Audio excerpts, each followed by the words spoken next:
So we've got a Toro time cutter Z5035 here. Customer brought it in for a tune-up, and we brought it in and noticed it had pretty good loss of power on it. So we're going to show you how to diagnose and how to repair that if your unit has loss of power, or it's bogging down or anything like that, especially under a load or going up a hill. It happens a lot when that happens, or when you get into anything thick. So this has the FR691V Kawasaki engine on it. Now, I did a little bit of diagnosis on this yesterday morning. It was an issue where apparently I was way too tired and diagnosed it on the wrong cylinder. So that's something that we're going to address and give you the right diagnosis today. Everything that I said and everything I took care of in the video is exactly how you would diagnose it, but we didn't get to the root problem. Now, I didn't pull it off the table after this thing was done. My younger guy did, and he pulled it out. Didn't notice anything. Otherwise, when I would have fired it back up, I'm sure I would have noticed it still isn't quite running right. It just doesn't sound right. Now, anytime you have a issue with something bogging down or some sort of issue with that, the first thing you want to check is the fuel supply. You want to make sure that's good quality fuel. You want to go ahead and check the pickup tube coming out of your tank. A lot of times stuff will get caught right in that corner down there, and it'll restrict the flow. The fuel lines can also collapse on themselves if they're cracked or dry rotted at all, so you want to pay good attention to that if you're taking it off, like the nipple here. If you look down in the tube and you see it cracking or dry rotting, you know, the inside will actually separate from the outside at points, and it'll collapse on itself. So a lot of times all of that cracking and popping and running rough, people diagnose as a valve issue. It's not actually a valve issue. It's not actually any issue other than a carburetor issue, that or a fuel related issue. So start there. This thing's got good fuel in it. It sounds like it runs halfway decent, but when it's running, you can tell it just has low power. So a lot of times people will engage the blades, and you can notice right away when you engage the blades that it just comes down, the RPM will come down quite a bit. It never quite stays where it's supposed to. So I'll show you how that's acting here this morning. We'll fire it up and tell you how it sounds normally.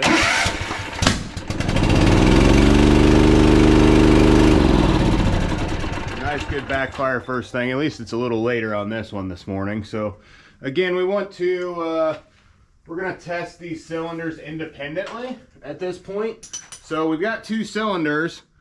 We're running on one cylinder. So what you're going to want to do is you're going to want to first test. You can either test spark or just unplug one of the spark wires and test each independently. So you want to run on one cylinder without the other. So if we unplug the right hand side here, as I do know that this is the side that's not working now, didn't know that yesterday morning, we'll go ahead and start just on the left side. Fires right up, runs great. By great I mean it runs. But we took all this apart yesterday. There's a little bit of a nick up by the ignition coil. I have a harness on order for it, just for the engine there. No big deal. Obviously that's not what we need though at this point. Both of these spark plugs are new. We were tuning this thing up, so we know that's good. Check the air filter for restriction also. We see that sometimes with the bogging and stuff. If you're having an issue with one of the valves or something, sometimes oil will also spit back through, clog up the air filter. Happens every now and again, but normally not the issue. So if we're testing the spark on this thing, we'll test this side as we're trying to start on this side. I'm sure we'll get a good backfire like we did just a second ago. That was a nice one. Real nice and loud. We know we're getting good spark because we got the backfire anyway, so definitely not a good thing to continue to do that on an engine like this. Just doing it for testing purposes. But let's see here. We'll go ahead and pull this cover off because we know this side isn't operating independently. Now, we've got the spark checker we use to check the spark. All you do is clip that on and it tells you whether it's low, okay, or high. If you don't have one of those, you can always take your plug off, plug out, and hold it against the block.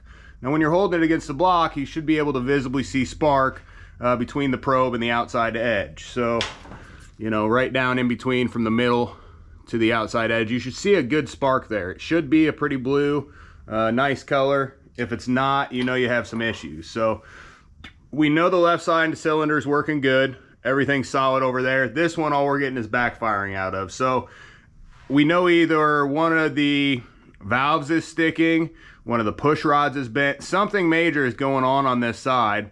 And again, this isn't something that we diagnosed or that the customer brought it in for us to diagnose, but it's something we noticed during the tune-up that does need to be addressed in order to get his machine back in working order. So let's take this cover off at this point. Let's see if I can't get you a little better view. Now you can also take that plug out and go ahead and look down in and make sure that your piston is visibly moving up and down. I did have one of these the other day that, you know, the connecting rod is just broken, so the piston's just sitting in there. It's not doing anything at all, not even moving.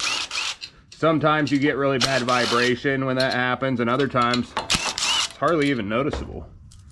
All right.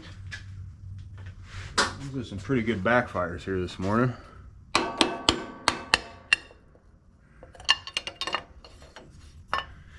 All right, so that is not good. So what we're seeing as we're opening it up, our right side, the push rod is completely missing. Yeah, I'm not even seeing it in here at all. It's gotta be inside the engine somewhere.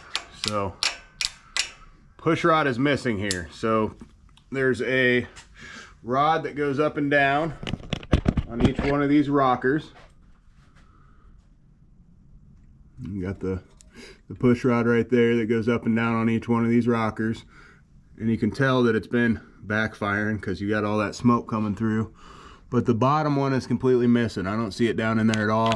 It's just loose. A lot of times what will happen is the stud will back out here at the bottom, something like that.